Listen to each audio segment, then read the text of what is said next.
Hey guys, welcome to my channel. তো এটা হচ্ছে একটা রেসিপি ভিডিও বলতে পারো। তো এখানে দেখতে পাচ্ছ, এখানে এগ বয়েল করা, আলু বয়েল করা, আর এখানে ছিল আদা রসুন পেঁয়াজ, তারপর টমেটো ছিল। আর এটা হচ্ছে এগ বিরিয়ানি, এটা একটা অন্যরকম। তো এখানে সব পেস্ট করা ভাজাভাজি হয়ে যাচ্ছিলো। তারপর এটার মধ্যেই আগের থেকে ভেজানো চাল ছিল, তো এটাকে দিয়ে দিল এটাতে।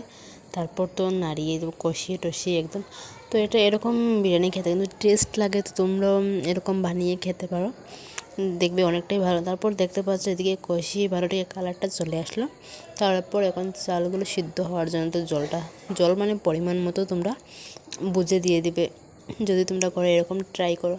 তারপর তো ডাকনা উল্টানোর পর এই যে দেখতে পাচ্ছ চালগুলো অনেকটাই সেদ্ধ হয়ে গেছে। তারপর এখানে তো ডিম দেওয়া হয়ে গেছিলো, আর আগে যেটা আলু ভাজা হয়েছিল সেই আলুটাও এর মধ্যে দেওয়া হয়েছিল। তারপরে আগেই সব গরম মশলা সবগুলো দিয়ে তারপর আর একটু ঢাকনা দিয়ে রাখা হলো। তারপর তো দেখতে পারলে ফাইনালি এই কালারটা আসলো।